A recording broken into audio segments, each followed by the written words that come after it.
Imagine holding the private journal of one of the most powerful men who ever lived, a Roman emperor ruling at the height of his empire's reach, yet facing constant war, a deadly pandemic, and profound personal challenges. Imagine reading his raw, unfiltered thoughts as he grapples with duty, anxiety, mortality, and the struggle to live a virtuous life.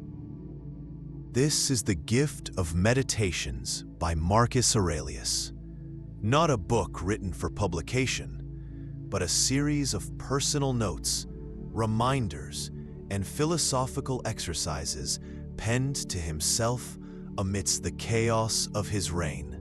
It's a window into the soul of a Stoic practitioner, striving, moment by moment, to apply ancient wisdom to the harsh realities of leadership and existence.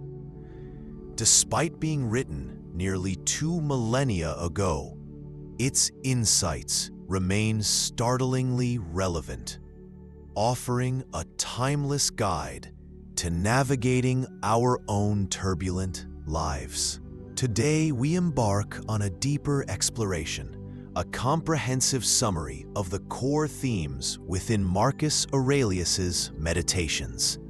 Welcome back to Stoic Journal.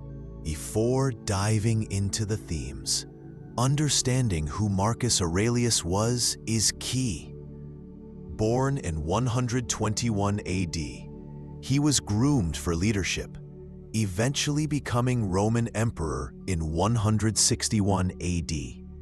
He wasn't a philosopher who happened to become emperor. He was deeply immersed in Stoicism while shouldering the immense burdens of rule.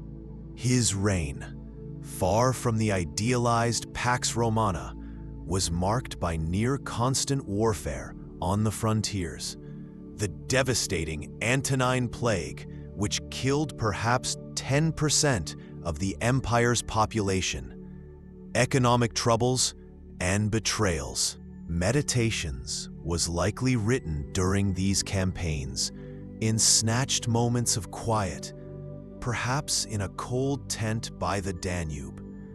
It was his way of reminding himself of his principles, processing events, and maintaining his equilibrium when the world around him was in flames. This context makes his wisdom incredibly practical and hard-won. A cornerstone of Marcus's thought is the belief in a rational, ordered universe governed by a divine principle, the Logos, or universal reason. He saw everything as interconnected, part of a single, coherent whole. All things are interwoven with one another. A sacred bond unites them, he writes. This implies that events don't happen randomly or maliciously, but as necessary consequences within this rational system. Therefore, our primary duty and path to flourishing is to live according to nature, meaning according to our nature as rational, social beings, and in harmony with the overall nature of the rational universe. This involves using our reason to understand the world and our place in it, accepting what the universal order brings, and acting virtuously. What is not good for the hive is not good for the bee, he reminds himself, stressing alignment with the whole. Understanding this interconnectedness fosters acceptance and diminishes feelings of personal injury when faced with hardship. It's not happening to you, it's happening within the whole, a whole of which you are a part. Building on the Logos, Marcus relentlessly practices the dichotomy of control, perhaps the most fundamental Stoic tool. He constantly asks, What is truly mine? What is up to me? His answer is unwavering. Only our judgments, impulses, desires, aversions, our inner responses. Everything else, body, health, reputation, wealth, the actions of others, life, death, is external, ultimately indifferent, and not fully in our control. Your ability to control your thoughts, treat it with respect, he urges. Everything else is outside of your control. This isn't passivity, it's liberation. It frees immense energy otherwise wasted on fighting the uncontrollable. Where should that freed energy go? Into the present moment. Marcus emphasizes confining oneself to the present, the only time we actually live and act. Do not disturbances yourself by picturing your whole life at once, he advises. Worry vanishes when attention is fully here. He combines this with prosoche, vigilant attention to his present thoughts and judgments. Is this judgment rational? Is this impulse virtuous? Am I reacting or responding? This constant present moment awareness and control over inner responses is the practical application of the dichotomy, the key to his resilience. Marcus constantly drills himself on the importance of objective judgment, seeing things as they are, stripped bare of emotional coloring and subjective opinion. Objective judgment, now at this very moment, he writes. He urges himself to separate the event itself, external, indifferent, from his interpretation or reaction, internal, controllable. Is this setback truly terrible, or is it simply an event requiring adaptation? Is this person truly insulting me, or are they acting from their own ignorance or pain? The cucumber is bitter. Throw it away. Brambles in the path? Step aside. That is enough. Do not go on to add, why were such things made in the world? This practical objectivity prevents unnecessary suffering. Why is this so crucial? Because objective judgment allows for the clear application of virtue, which Marcus, like all Stoics, identifies as the only true good. Wisdom, understanding, justice, fairness to others, courage, facing difficulty, and temperance, moderation. These qualities of character are the goal. If you find anything better in human life than justice, truth, temperance, fortitude, turn to it with all your soul. He finds nothing better. Therefore, every situation, viewed objectively, becomes merely raw material for practicing virtue. The goal isn't external success, but internal excellence of character. This is the ultimate measure of a life well lived. Marcus powerfully reminds himself again and again that humans are social creatures, made for cooperation. Men exist for the sake of one another, he asserts. This concept, Oikeiosis, implies a natural affinity and duty towards our fellow humans, extending in circles from family to community to all mankind. We are parts of a whole, like limbs of a body or bees in a hive. Our good is intertwined with the common good. This understanding directly informs how he approaches dealing with difficult people. He recognizes their flaws often stem from ignorance. They do not know the difference between good and evil. His response isn't contempt, but a kind of rational pity, patience, and a focus on his duty to remain just, tolerant, and helpful if possible. Say to yourself in the morning, "I shall meet people who are interfering, ungrateful, arrogant, deceitful, envious, antisocial." He prepares himself mentally. He reminds himself they are still his kin, sharing in reason, however imperfectly used. His goal is not to change them, external, but to ensure he doesn't act unjustly or unkindly towards them. Internal, virtuous response, while still doing his duty. As an Antonine, my city and fatherland is Rome. As a human being, it is the world. What benefits these two cities is my only good.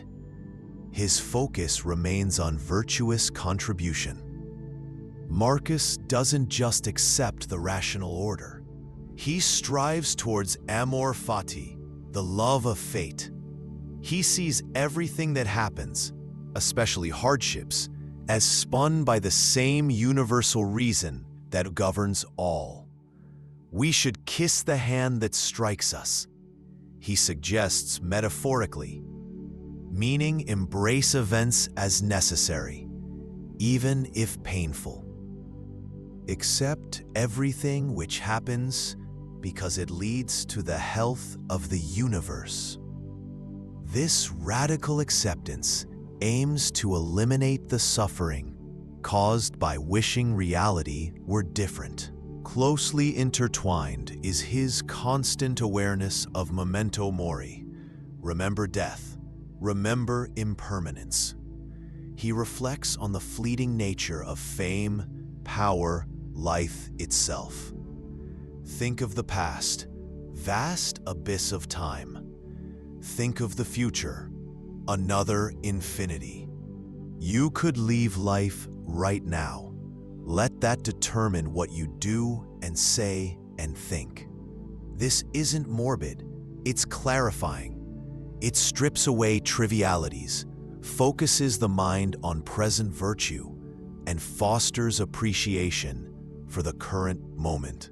Contemplating the deaths of emperors before him, the ephemeral nature of glory, he finds perspective.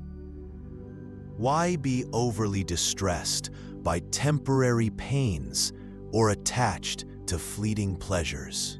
Both Amor Fati and Memento Mori work together. Accept the whole tapestry of fate, love it as necessary, and remember its temporary nature. To live virtuously and appreciate this precious, fleeting moment. Critically, Meditations reveals that Stoicism isn't a destination, but a continuous, lifelong practice. Marcus isn't writing as a perfected sage. He's constantly reminding himself, correcting his judgments, urging himself back to his principles. He practices self-reflection rigorously, examining his thoughts and actions. Every hour of the day, give vigorous attention to the performance of the task in hand with precise analysis. He instructs himself. He uses specific exercises, negative visualization, contemplating the virtues of others he admires, breaking down complex situations into objective parts. Meditations itself is the practice, a working journal for maintaining philosophical hygiene. It teaches us that achieving tranquility and virtue requires ongoing effort, vigilance, prosoche, and honest self-assessment.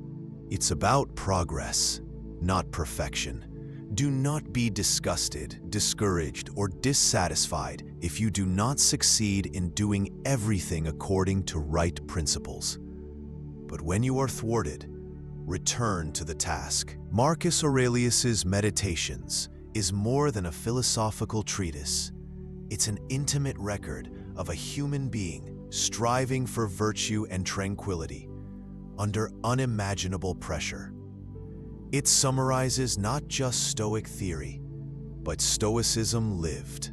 He teaches us to accept the rational order of the universe, logos, to focus on what we control, our inner world via the dichotomy, to live fully in the present, prosoke, and to judge events objectively, always aiming for virtue. He shows us the power of seeing ourselves as part of a larger human community, treating others with justice even when difficult, and finding perspective through accepting fate, Amor, Fati, and remembering our mortality, Memento, Mori. Above all, Meditations is a testament to the power of relentless practice and self-reflection. It doesn't promise an easy life, but it offers the tools to build an inner fortress capable of withstanding any storm. His private struggle, generously preserved, remains one of history's greatest gifts, a practical, profound guide to finding strength, meaning, and peace, no matter our circumstances. Thank you for diving deep into Marcus Aurelius's Meditations with Stoic Journal. What insight from the Emperor resonates most with you today? Share it in the comments.